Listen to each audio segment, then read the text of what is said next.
Good evening. What a song, how appropriate it is. We do give thanks unto the Lord for all he's done for us. Welcome to Wednesday night Bible study at the Mount Olive Church with the people of the Mount Olive Church. And Mount Olive, let's welcome all of our friends, our guests. So excited and delighted that they have decided to study with us tonight, and we do not take your attendance for granted nor lightly. So let's, as we always do, let's welcome them tonight. Thank you to the team who continues to exercise their spiritual gifts with passion and excellence, all for the glory of God and for the people of God. So thank you, team, for your steadfastness in ministry.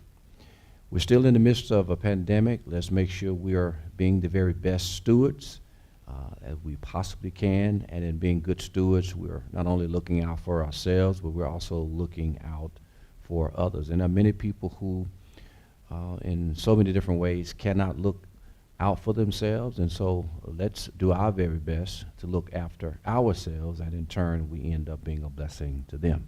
So let's do everything we can to make sure we're protecting not only each other, but again, those who are in some way the vulnerable among us. So let's continue to wash our hands. Let's continue to wear the mask. Let's continue to watch our distance so again that we can be as healthy as we possibly can.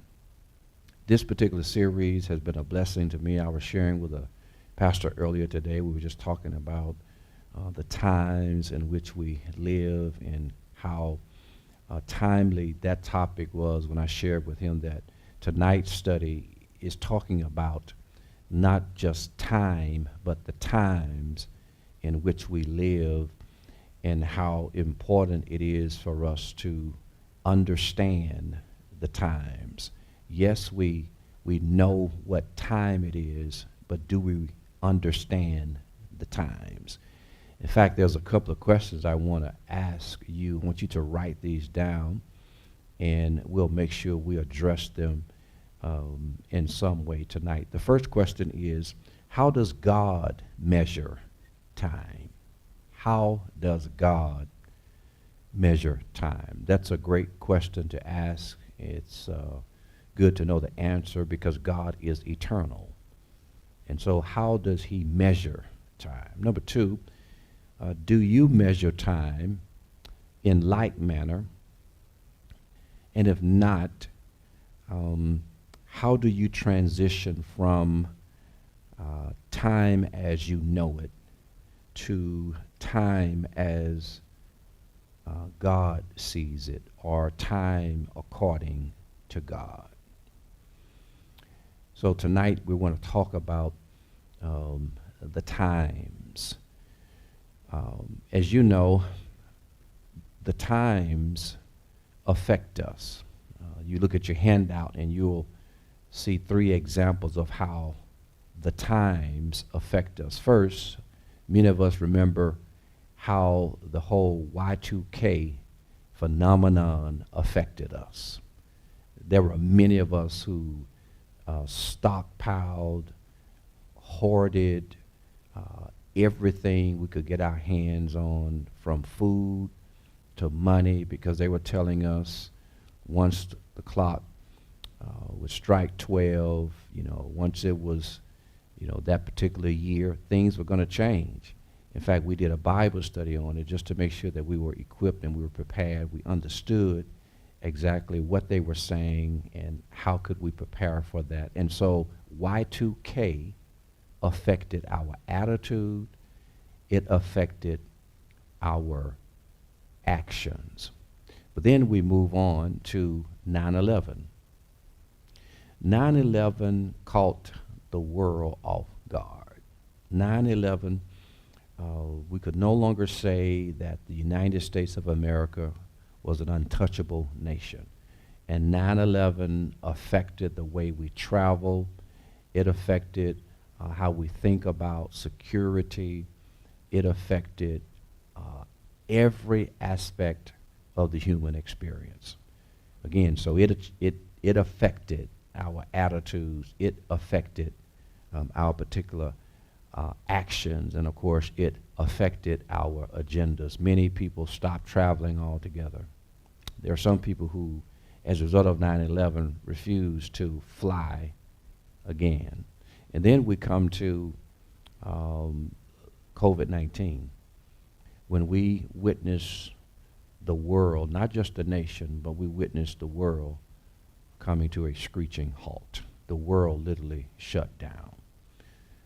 We've never seen anything like this before.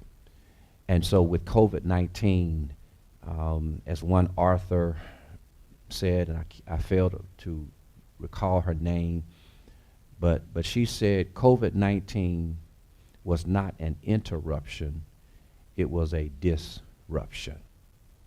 Interruption, that's just something that happens and you bounce, get back to it, matter of days, so forth. Not with COVID-19. It disrupted everything. And so signs of the times dictate, you look at the statement of summation, signs of the times dictate people's attitudes, agendas, and actions.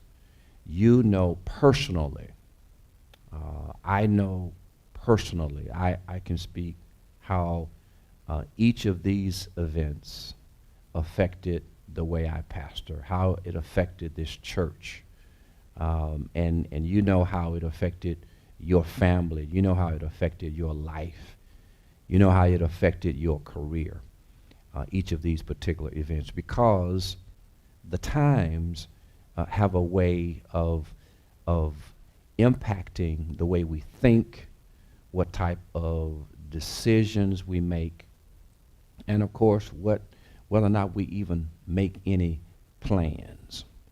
So understanding that the times affect us in so many different ways. And so that speaks to why we are talking about understanding the times. And the Bible speaks of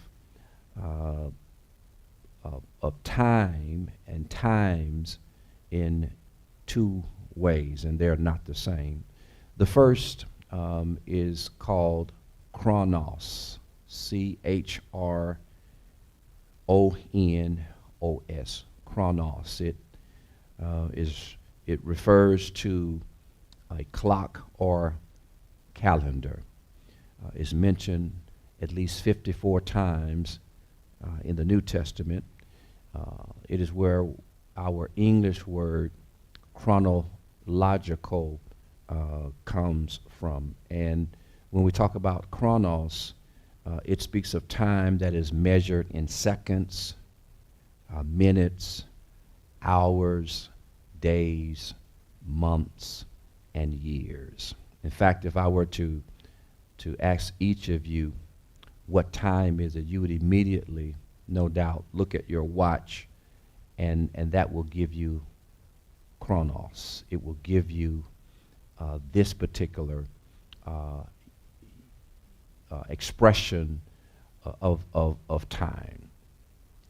And we talk about this because if this is the only way you and I reference time, we're going to be more frustrated than not, because this is different than how God measures times. In fact, some of us have mentioned phrases, we've had expressions such as, by this time I thought. By this time I thought I would be married by now. By this time I thought I would be further along in my career. By this time I thought I would have been over that particular hurt, that particular pain. And what we have done is that we have taken a look at seconds, minutes, hours, days, months, and years, and that is how we have evaluated our life's experiences in terms of making progression, making progress, seeing life differently, experiencing life differently. And what we have done is that we have in some way not taken into consideration that just because this is our interpretation of time, it does not mean God sees it the same. So there is Chronos. It is time that is measured seconds, and this is typically how you and I measure time. We look at calendars. We look at our watches. That's how we measure time. We go to work, whether it is at the kitchen table or if we return to in person, and we measure the workday based upon clocks and watches and whatnot. And it seems as if the time is just dragging, and we get bored and we get frustrated. It's a slow day, and sometimes we can miss out on some other events that are taking place, not chronologically, but Kairos, where we're going to now. So this word is spelled Kairos.